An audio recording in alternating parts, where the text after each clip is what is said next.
Imagine your child gets bitten by a dog that has rabies. What would you do?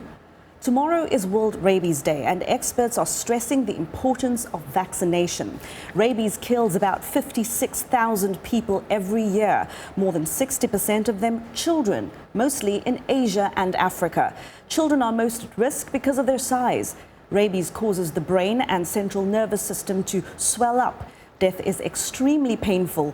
Both animals and humans develop an absolute fear of water. Vaccinating dogs is the only way to prevent rabies in wild and domestic animals. There is no treatment for rabies. You catch it, you die. Well, joining us live via Skype from Geneva, Switzerland is Professor Louis Nel. He's the Executive Director of the Global Alliance for Rabies Control. Professor, good morning. Thank you very much for joining us. Yes, good morning. Good evening from Geneva. You know, about 95% of rabies-related human deaths occur in Asia, but also in Africa. Why is that?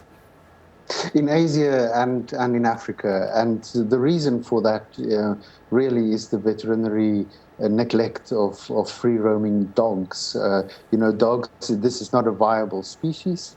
So often neglected, and we have the situation that human rabies needs to be addressed at the animal level. So it means that doctors and veterinarians need to work together, and that is often easier said than done. This was something interesting that I had not realized before, that the incidence of rabies tend to go up during times of war and natural disasters. Can you tell us a little bit about why that is? Well, I would say yes, absolutely. Natural disasters and war displaces people, and together with that, it displaces animals, causing more free roaming of animals and causing further neglect. So I think that is par for the course. What are some of the signs and the symptoms of rabies?